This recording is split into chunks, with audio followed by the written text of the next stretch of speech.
Hello बच्चों, कैसे हो आप लोग। मैं उम्मीद करता हूँ आप लोग बहुत ही अच्छे होंगे। प्यारे बच्चों, हम लोग अपना छठा चैप्टर पढ़ रहे हैं जिसका नाम है त्रिभुज। और पिछले वीडियो में हम लोगों ने प्रश्नावली 6.1 के प्रश्नों को हल किया था। इस वीडियो में हम लोग दो महत्वपूर्ण प्रमेय पढ़ेंगे जिसका उपयोग हम लोग आगे आने वाली प्रश्नावली के प्रश्नों को हल करने में करेंगे। तो ये वीडियो बहुत ही इंपॉर्टेंट है आपके लिए, क्योंकि आपका ये जो चैप्टर है ना, यहीं से शुरू होता है। अभी तक जो आपने पढ़ा था वो बेसिक था, शुरुआत तो यहाँ से होगी। तो बहुत ही ध्यानपूर्वक, बहुत ही मन लगा के आपको समझना है, ठीक है। मैं आज की वीडियो शुरू करूं उससे पहले मैं आपसे कहना चाहता हूं कि अगर आपने इससे पहले की वीडियोस नहीं देखी हैं तो आपको सभी वीडियोस की लिंक इस वीडियो के डिस्क्रिप्शन बॉक्स में मिल जाएगी। आप वहां से देख सकते हैं या फिर प्लेलिस्ट में जाकर सभी वीडियो देख सकते हैं। अगर आप वहां भी जाना नहीं चाहते तो किनारे आपको आई बटन दिख रहा होगा, वहां पर क्लिक करके आप सभी वीडियो देख सकते हैं। तो चलिए बिना देर किए शुरू करते हैं।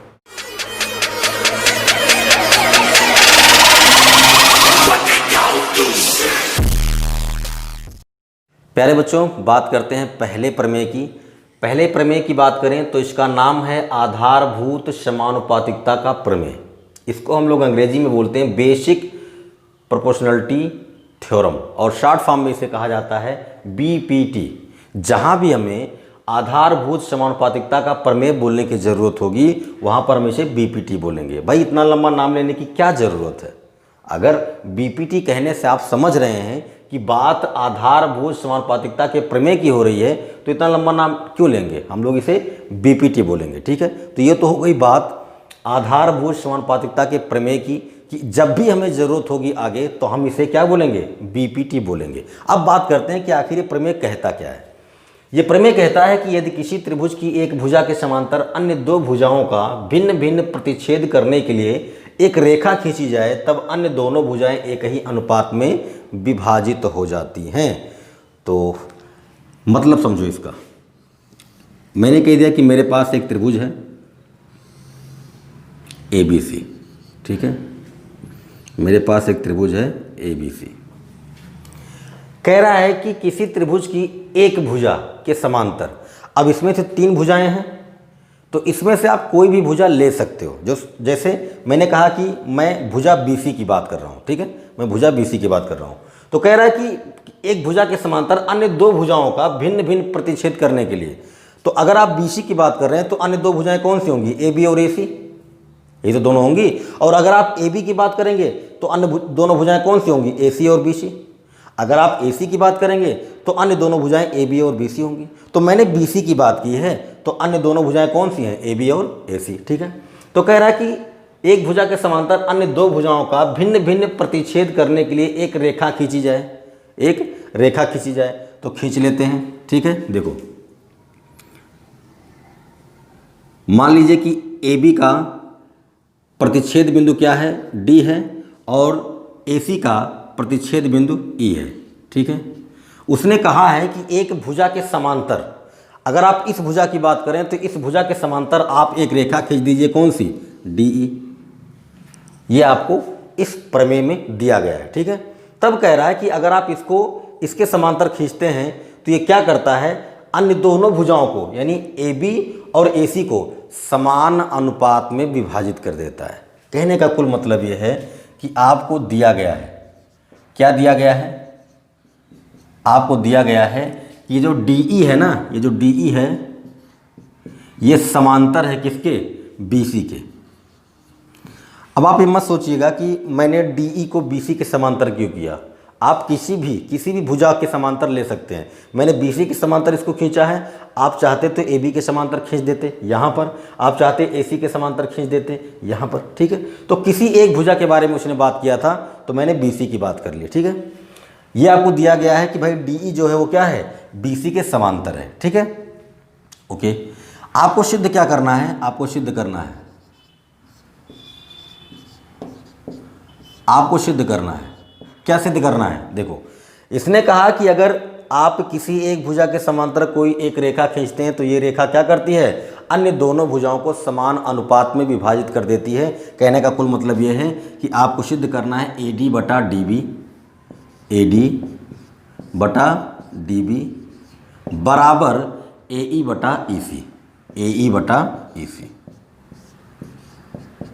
ये आपको सिद्ध करना है। फिर से मैं बोल दूं, ये प्रमेय कहता है कि अगर आपके पास कोई त्रिभुज है उसकी एक भुजा के समांतर अगर आप कोई रेखा खींचते हैं तो वो रेखा अन्य दोनों भुजाओं को समान अनुपात में बांट देती है, यानी विभाजित कर देती है। यही इस प्रमेय का मतलब है। तो हमें अब ये सिद्ध करना है, ठीक है। देखो कैसे सिद्ध करेंगे। सबसे पहला काम, आपको कुछ रचनाएं करनी पड़ेंगी, तो आप लिख दीजिए, है ना, रचना आपने क्या किया। सबसे पहला काम, DC और EB को मिलाया। क्या किया आपने, DC को और BE को मिला दिया आपने। थोड़ा सा ये तिरछा हो गया है, इसको सीधा कर लेते हैं, ठीक है। हमने क्या किया, हमने DC को और EB को मिला दिया, ठीक।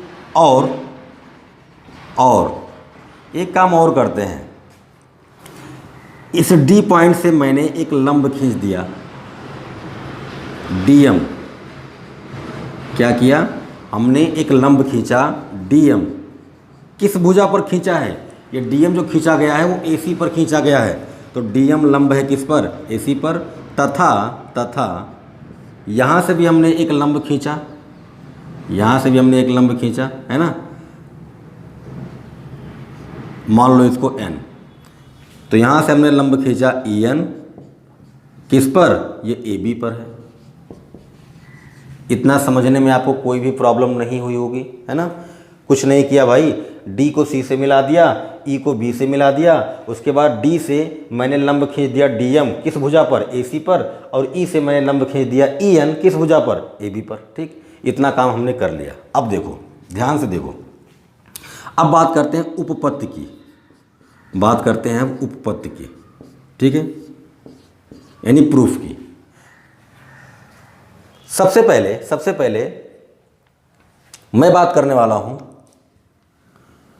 त्रिभुज ADE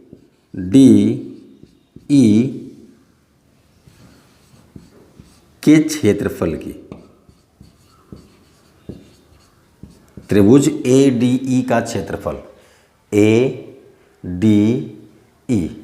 ADE का क्षेत्रफल। अच्छा, इतना लंबा नहीं लिखेंगे हम लोग, ADE का क्षेत्रफल लिखने से आसान है। हम लोग क्या करेंगे, AR और ऐसे लिख देंगे ADE। इसका मतलब हो जाएगा कि हम त्रिभुज ADE के क्षेत्रफल की बात कर रहे हैं, ठीक है। तो इसको हम लोग लिखेंगे RADE। तो अगर आप त्रिभुज ADE का क्षेत्रफल निकालते हैं तो आपको अच्छी तरह पता है, क्या पता है, कि भाई त्रिभुज का क्षेत्रफल होता है 1/2 आधार गुणे ऊंचाई, 1/2 आधार गुणे ऊंचाई। तो देखो ध्यान से, ADE, इस वाले त्रिभुज की अगर आप बात करोगे, तो मैं इसको किनारे बना देता हूं ताकि आपको समझ में आए आराम से। देखो भाई, ये है A, ये है D, ये है E, ठीक है। और देखो EN क्या है, EN लंब है, तो इसको ऐसे बना दिया। देखो, अगर आप इस त्रिभुज की बात करते हैं तो इस त्रिभुज का क्षेत्रफल क्या होता है, आधार गुणे ऊंचाई। भाई सिंपल सी बात है, क्या होगा, आधार गुणे ऊंचाई। अब ध्यान से देखना थोड़ा, अगर आप इसको आधार मानते हो DE को, तो इसकी ऊंचाई नहीं पता आपको। अगर आप आधार AE को मानते हैं तो इसकी ऊंचाई नहीं पता है। लेकिन अगर आप आधार AD को मानते हैं, अब इस त्रिभुज को मैं घुमा रहा हूं, ऐसे घुमा रहा हूं, तो ये हो जाएगा A और ये हो जाएगा क्या, D, और ये हो गया आपका E, और ये हो गया आपका N।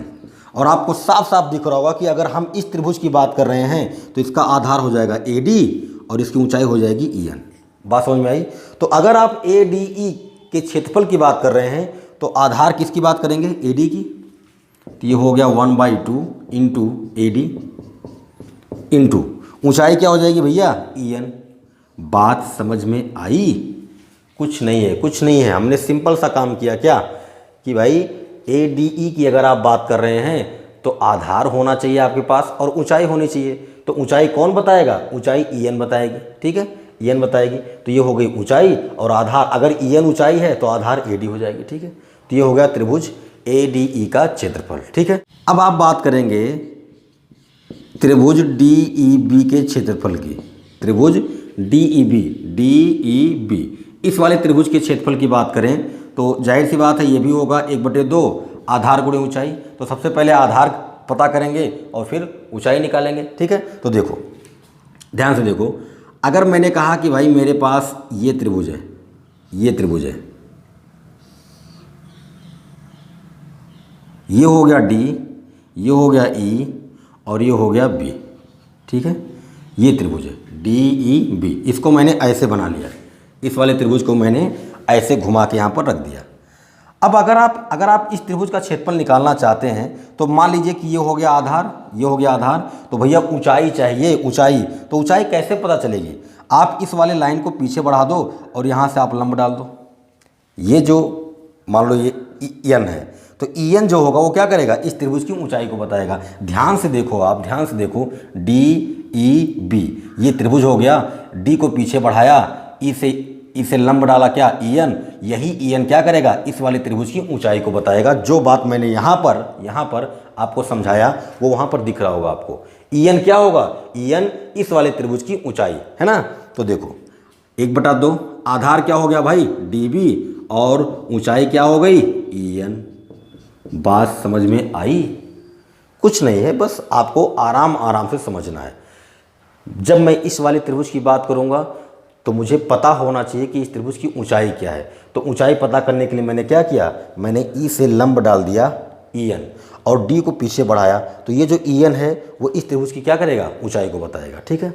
तो हमने क्या किया? हमने पहले ADE का क्षेत्रफल निकाल लिया, फिर DEB का क्षेत्रफल निकाल लिया। अब हम क्या करेंगे? हम इन दोनों का अनुपात निकालेंगे, मतलब बटा करेंगे, ठीक है। देखो अब अगर आप कहते हैं कि त्रिभुज ADE का क्षेत्रफल अपॉन त्रिभुज DEB का क्षेत्रफल, तो क्या आएगा भैया?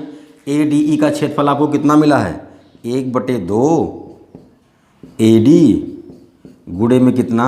EN अपॉन DEB का क्षेत्रफल कितना मिला है? 1/2 गुणे DB गुणे EN, यही तो मिला है। और देखो 1/2 से 1/2 कट जाएगा, EN से EN कट जाएगा, यहाँ से आपके पास क्या बचेगा? ऊपर AD बच जाएगा और नीचे DB बच जाएगा। इसको आप समीकरण नंबर 1 मान के छोड़ दीजिए, ठीक है। तो यहाँ तक आप समझ गए होंगे, यहाँ तक समझने में आपको कोई भी प्रॉब्लम नहीं हुई होगी। और हमने किया क्या? हमने कुछ नहीं किया, सिर्फ हमने ADE का क्षेत्रफल निकाल लिया और DEB का क्षेत्रफल निकाल लिया, है ना। ADE का क्षेत्रफल निकाला, इतना आया, DEB का क्षेत्रफल निकाला, इतना आया। इन दोनों का जो हमने अनुपात निकाला तो हमें क्या मिला? AD/DB मिला। इसको हमने समीकरण नंबर 1 मान लिया। अभी हमको और काम करने हैं, इसलिए इसको हम मिटाते हैं। आप ध्यान रखेंगे कि आपका समीकरण नंबर 1 जो आया हो क्या है? त्रिभुज ADE का क्षेत्रफल बटे त्रिभुज DEB का क्षेत्रफल बराबर AD/DB, ठीक है। अगर आप इसको नोट करना चाहें तो आप वीडियो को पॉज करके नोट कर सकते हैं या फिर आप स्क्रीनशॉट ले सकते हैं। आगे बढ़ते हैं। देखिए अब एक बार फिर से हम त्रिभुज ADE का क्षेत्रफल निकालेंगे। अब आप पूछोगे कि एक बार निकाला तो था, दोबारा निकालने की क्या ज़रूरत है? ध्यान से देखो, पहली बार जब आपने निकाला तो EN जो था, EN ये इस त्रिभुज में ऊंचाई का काम कर रहा था। लेकिन आप ध्यान से देखें तो DM भी इस त्रिभुज में ऊंचाई का काम कर रहा है। तो भाई इस ऊंचाई को लेकर भी तो आपको क्षेत्रफल निकालना पड़ेगा। तो निकाल लीजिए। बोलेंगे पुनः त्रिभुज ADE का क्षेत्रफल, त्रिभुज ADE का क्षेत्रफल क्या हो जाएगा भैया? 1/2 गुणे। ध्यान से देखिए, अगर आप इस ऊंचाई की बात करेंगे DM की, तो आधार कौन होगा? AE हो जाएगा। कौन होगा? AE हो जाएगा इनटू ऊंचाई क्या हो गया? DM। बात समझ में आई? समझो बात को। इस त्रिभुज को मैं यहाँ बना दे रहा हूँ। ये हो गया A, ये हो गया E और ये हो गया आपका D। D से आपने लंब डाला था, लंब डाला था क्या? M। तो अगर इस त्रिभुज का आप क्षेत्रफल निकालते हैं तो आधार हो गया AE और ऊंचाई हो गई DM। तो आधार गुणे ऊंचाई, ठीक है।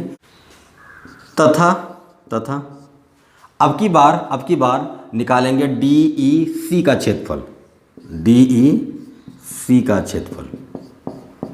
देखो ध्यान से, पिछली बार हमने DEB का निकाला था, अब की बार DEC का निकालेंगे। अगर आप DEC का निकाल रहे हैं तो ध्यान से देखना बहुत ही ध्यान से। ये हो गया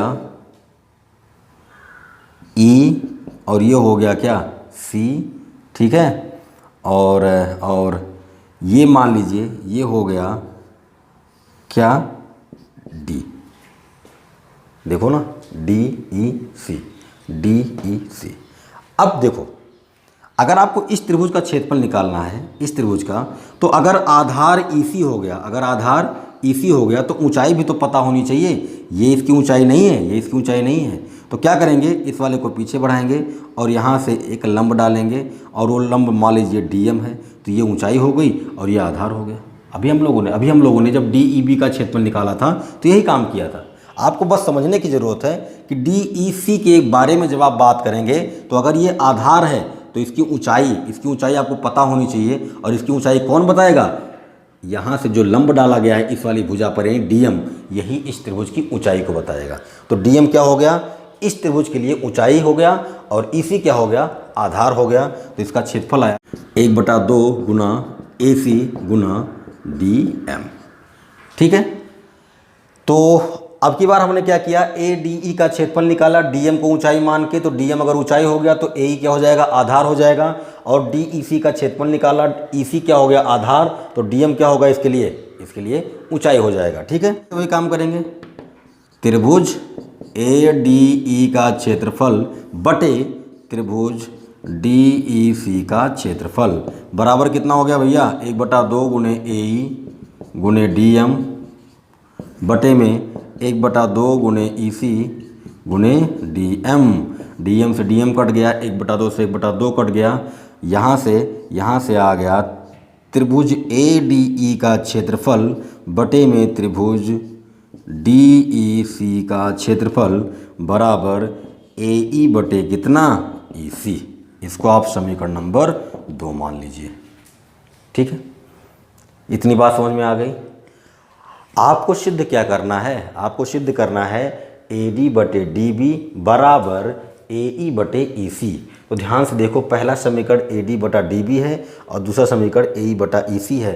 अगर हम इन दोनों को बराबर लिखना चाहते हैं तो ये दोनों भी बराबर होने चाहिए और होंगे। ध्यान से देखें आप, तो इस वाले में त्रिभुज ADE का क्षेत्रफल है, इस वाले में भी त्रिभुज ADE का क्षेत्रफल है, तो ऊपर वाला तो इन दोनों का बराबर है। अगर नीचे वाला बराबर हो जाए तो हम इतना बराबर इतना लिख सकते हैं, और अगर इतना बराबर इतना हो गया तो इतना बराबर इतना हो जाएगा। भाई अगर बायां पक्ष बराबर हो गया तो दायां पक्ष भी बराबर हो जाएगा। तो आप यहाँ से समझो, चूंकि त्रिभुज DEB का क्षेत्रफल बराबर त्रिभुज DEC का क्षेत्रफल। अब आप पूछोगे कि ये कैसे हुआ, तो ध्यान से देखो, DEB और DEC इन दोनों में DE कॉमन है, इन दोनों में क्या है, DE कॉमन है। और ये दोनों त्रिभुज DEB और DEC, ये दोनों त्रिभुज दो समांतर रेखाओं के बीच बने हुए हैं। तो यहाँ पर आप लिख देंगे क्योंकि DEB त्रिभुज DEB और त्रिभुज DEC उभयनिष्ठ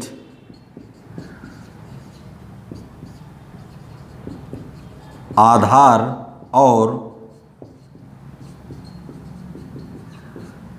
समांतर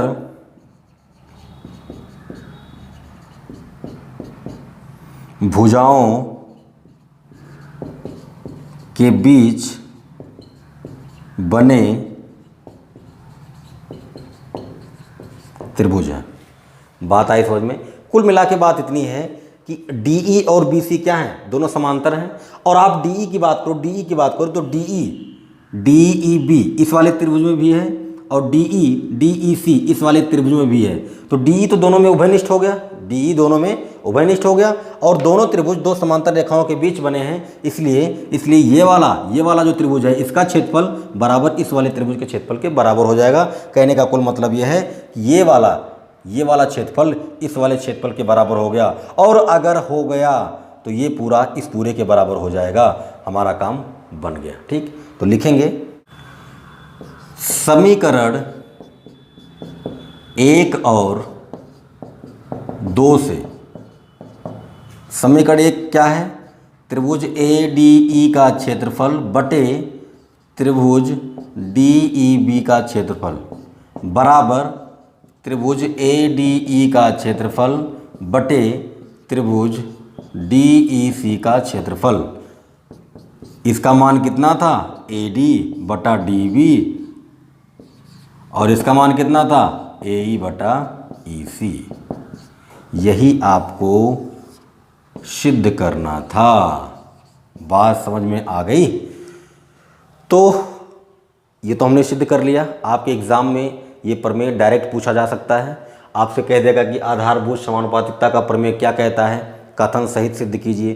तो आपको ये कथन यानी स्टेटमेंट याद रखना होगा। उसके बाद जैसे जैसे मैंने सिद्ध किया ऐसे ऐसे आपको सिद्ध करना है। एक दो बार आप प्रैक्टिस करोगे, आपको सारी चीज़ें समझ में आ जाएंगी और आप आराम से कर पाओगे।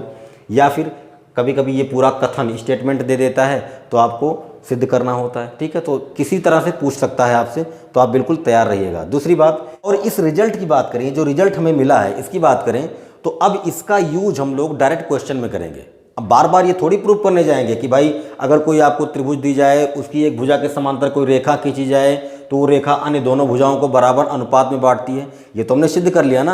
अब हमें जहाँ भी ज़रूरत पड़ेगी हम लोग इसे डायरेक्ट यूज करेंगे, ठीक है। तो मैं उम्मीद करता हूँ कि आप समझ गए होंगे। अब इस प्रमेय को लेकर एक दो छोटी छोटी बातें और हैं, वो मैं आपको बताता हूँ, ठीक है। अभी हम लोगों ने क्या किया कि एक त्रिभुज लिया ABC और BC के समांतर एक रेखा हमने खींचा था, कौन सा, DE। तब हमने कहा ये DE क्या करता है, इस AB और AC को समान अनुपात में बांट देता है, यानी कि हमें रिजल्ट मिलता है AD बटे में क्या, DB बराबर AE बटे में कितना, EC। ये हमें मिलता है। अब आप पूछो कि भाई DE को हमने BC के समांतर लिया तो ये आया। अगर हम DE को BC के समांतर ना लें, AB के समांतर लें, तब क्या रिजल्ट आएगा? तो देखो ध्यान से, ये हो गया A, ये हो गया B, ये हो गया C। अगर आप कहते हो कि DE यहाँ पर है, DE यहाँ पर है, D क्या है, AB के समांतर है, तो भैया कुछ नहीं करना, इतना बटे इतना बराबर इतना बटे इतना, या इतना बटे इतना बराबर इतना बटे इतना। मतलब ये कि ये आ जाएगा CD बटे DA बराबर CE बटे में EB। कोई फर्क नहीं पड़ता आप रेखा किस भुजा के समांतर ले रहे हो। अगर आप रेखा इस वाली भुजा के समांतर लोगे तो ये रेखा क्या करेगा, दो अन्य भुजाओं को बराबर अनुपात में बांटेगा। अगर रेखा को आप BC के समांतर ले रहे हो तो ये इन दोनों भुजाओं को बांटेगा। अब आप कहो कि मैं इस रेखा को इस वाली भुजा के AC के समांतर लेता हूँ, तो ले लो भैया, कोई नहीं रोक रहा आपको, कोई नहीं रोक रहा है आपको। ये हो गया A, ये हो गया B, ये हो गया C। अगर आप AC के समांतर लेते हो तो ऐसा हो जाएगा कुछ, ये हो गया D, ये हो गया E। अब क्या होगा, अब ध्यान से देखो, इतना बटे इतना बराबर इतना बटे इतना, यानी कि आ गया BD बटे DA बराबर BE बटे EC, ठीक है। तो मैं उम्मीद करता हूं कि आप ये बात समझ गए होंगे कि रेखा किस भुजा के समांतर है। आप बस ये देख लो कि अगर रेखा इस वाले भुजा के समांतर है तो बची हुई दोनों भुजाओं को बराबर अनुपात में बांट दो, ठीक है। तो ये प्रमेय यही कहता है, ठीक। एक छोटी सी बात और जिसका हम लोग क्वेश्चन में यूज़ कर सकते हैं, उससे हमारा फ़ायदा होगा, ठीक है, उसको भी देख लेते हैं। अभी हमने ये सिद्ध कर लिया कि अगर हमें एक त्रिभुज दिया गया हो ABC, ठीक है, और एक रेखा दी गई हो DE जो BC के समांतर हो, तब यह DE क्या करता है, AB और AC को बराबर अनुपात में बांट देता है। यानी हमें मिलता है AD बटे DB बराबर AE बटे में कितना, EC। यही तो मिलता है।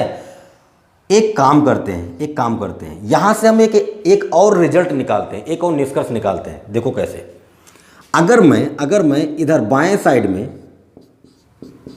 एक जोड़ देता हूं इधर, तो अगर आपने एक बाएं साइड में जोड़ा है तो दाएं साइड में भी आपको एक जोड़ना पड़ेगा। भाई सिंपल सी बात है, जो काम आप इधर कर रहे हो वही काम आपको उधर भी करना है, ठीक है। अब देखो, अगर आप इसे हल करोगे तो ये आपको क्या मिलेगा, AD प्लस DB का एक में गुणा होगा तो ये हो गया DB बटे में कितना, डी बी। बात आई समझ में? यहाँ से देखो ए ई प्लस में कितना ई सी बटे में कितना भैया ई सी। ठीक है, अब ध्यान से देखो, ध्यान से, A D plus D B. इस त्रिभुज में देखो A D plus D B कितना है, इतना प्लस इतना बराबर पूरा, यानी ए बी। समझ में आई बात? और यहाँ देखो ए ई प्लस में ई सी बराबर कितना भैया पूरा A C. A D plus D B को हम क्या लिख सकते हैं, ए बी लिख सकते हैं, तो लिख देते हैं ए बी बटे में कितना डी बी बराबर ए ई प्लस ई सी को क्या लिख सकते हैं, ए सी बटे में कितना ए सी। तो ये रिजल्ट भी आप ध्यान में रखेंगे कि अगर किसी त्रिभुज में कोई एक रेखा किसी भुजा के समांतर है तो अन्य दोनों भुजाओं में क्या संबंध होगा, पूरा ए बी बटे में डी बी, ये पूरा ए सी बटे में ई सी। ठीक, तो ये भी रिजल्ट आपको मिल सकता है, इसका भी हम लोग कहीं कहीं पर यूज कर सकते हैं। और ये आया कैसे, ये आया तभी आया है जब इस वाली रेखा ने इन दोनों भुजाओं को बराबर अनुपात में बांटा। अगर ऐसा हो जाएगा, अगर ऐसा होता है तो हम ए बी बटा डी बी भी लिख सकते हैं और ए सी बटा ई सी भी लिख सकते हैं। ठीक है, तो ये हो गया आपका बीपीटी थ्योरम। मैं उम्मीद करता हूँ कि आप समझ गए होंगे। अब हम जो दूसरा थ्योरम देखेंगे वो इसका इन्वर्स होगा, इसका उल्टा होगा, विलोम होगा। ठीक है, तो उसको भी देख लेते हैं। दूसरे प्रमेय की बात करें तो इसका नाम है आधारभूत समानुपातिकता प्रमेय का विलोम। यानी अभी जो हम लोगों ने सिद्ध किया उसका उल्टा इसमें करना है। अब उल्टा क्या है देखो, यदि एक रेखा किसी त्रिभुज की दो भुजाओं को एक ही अनुपात में विभाजित करे तो वह तीसरी भुजा के समांतर होती है। मतलब ये कि अगर आपके पास कोई त्रिभुज है ए बी सी, एक तीसरी रेखा है डी ई, अगर ये डी ई ए बी और ए सी को एक ही अनुपात में विभाजित करे तो हमसे कह रहा है कि जो डी ई है वो बी सी के समांतर होती है। मतलब ये कि इस प्रमेय में आपको दिया गया है क्या, ए डी बटे डी बी बराबर ए ई बटे ई सी। ये इस वाले प्रमेय में दिया गया है और हमें सिद्ध करना है, क्या सिद्ध करना है भैया, कि जो डी ई है ना, डी ई है वो बी सी के समांतर है। पिछले वाले में क्या था, पिछले वाले में ये दिया गया था कि डी ई बी सी के समांतर है, तब ए डी बटा डी बी बराबर ए ई बटा ई सी सिद्ध कीजिए। इसमें कह रहा है कि ए डी बटा डी बी बराबर ए ई बटा ई सी दिया गया है, मतलब इतना बटे इतना बराबर इतना बटे इतना होता है, तब आप बताओ कि जो डी ई है वो तीसरी भुजा यानी बी सी के समांतर है। ये हमें सिद्ध करना है। ठीक, तो देखो कैसे करेंगे। अब इसे सिद्ध करते हैं। इसको सिद्ध करना बहुत ही आसान है। ठीक है, देखो हमने कहा कि हमारे पास डी ई डैश, हमारे पास डी ई डैश है जो क्या है बी सी के समांतर है। ये हम मान लेते हैं, तो हमने कहा कि मान लिया